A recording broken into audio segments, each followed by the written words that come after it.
Hey guys, what's up? It's me, the Media Raptor, back here with a brand new movie review. Now, continuing Marvel May, I'm going to take a look at a 2008 Marvel film I didn't even know existed until like a couple days ago. That movie is Punisher Warzone. So you guys, I would like to say I have never read a Punisher comic in my life. I didn't even know who he was, aside from the fact that I have a HeroClix figure of him. But other than that, I don't know who he is. So when I was at the last video store, and I will be providing a address there at some point, I forgot to get the address, and yada yada yada, yada yada yada. I found this, and I was really interested by it, because it just looked like a really hardcore action film. You know what? It was. The writing, well, the story was surprisingly strong. Our characters, I was surprised by this. We could care about most of the characters. Even the bad guys were kind of, even the main bad guy, Billy, and then he becomes Jigsaw. I'll cover that in effects in a minute. You can care, you think, I thought he was cool. Frank Castle, aka the Punisher, you feel horrible for him, you feel so bad for him because everything he goes through, and you just really can feel for all the characters in this who you're supposed to. I was surprised by that. And the story, you know what, there is actually a couple spots when they left something unanswered, like they kind of a spoiler alert here, they kind of said we're gonna have a chemical thing brought in, and that happens for about 2 seconds, and then it doesn't get continued. So they could make a sequel on that, and I would love that, even though it's been, let me see.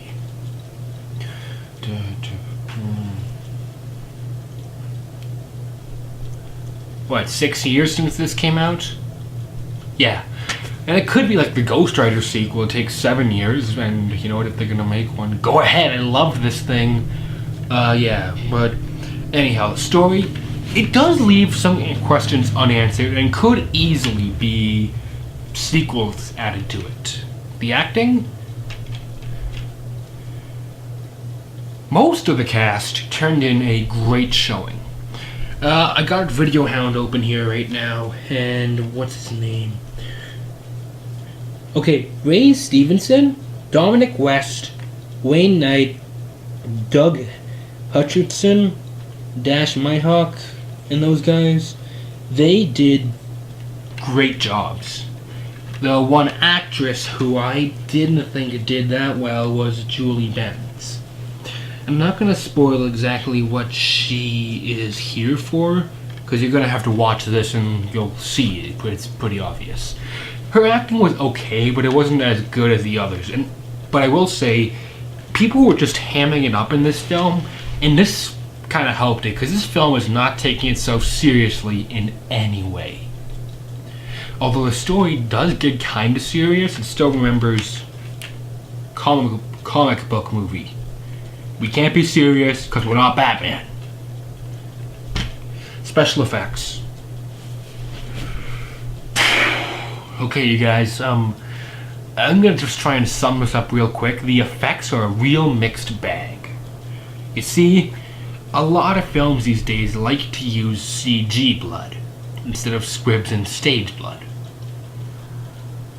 I'm a fan of stage blood, and that's one reason why I loved like Hobo with a Shotgun so much, because they were using mountains of it. That's why I like Quentin Tarantino, because he goes overboard with it. This stuff had a mixture of CG blood, which looks okay, and stage blood, which looks pretty good.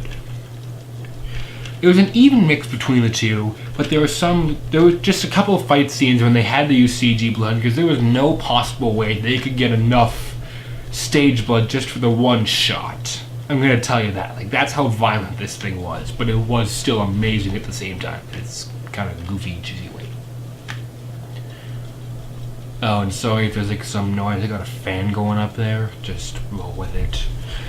So yeah, I will say probably the best looking effect is on Billy, who's like the crime boss. Because the Punisher at one point, near the beginning of the film, he throws him into a, it says it here, with he throws him into a glass crushing machine, and his face gets like ripped apart and all that, and it just kind of shows like it's crushing up the glass and his face is being torn apart, and then they have to pretty much re-stitch his face back on, and that makeup effect looked really good. It did. It looked creepy yet really cool. And then, spoiler alert here, when Frank ends up chucking him into a fire, the stitches like they burn off and his face just slides off, looked really cool. Other than that, music was really good, camera work was really good, lighting was really good. When it comes down to it, do you guys think I could recommend Punisher Warzone? Yeah. I would rate this 3 claws out of 4. It was very entertaining. It did leave me asking a couple questions. The acting was, for the most part, okay, and the effects, they could have used more real blood. I would have liked it more, but everything can't be perfect.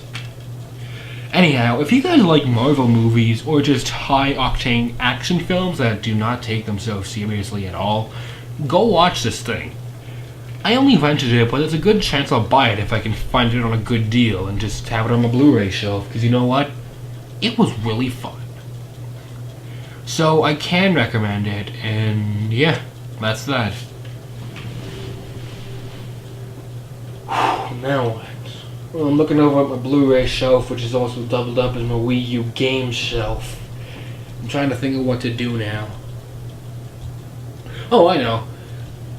I'm gonna go watch Justice League Doom again. I just bought that off Amazon, and I'm gonna play some Doom on my laptop.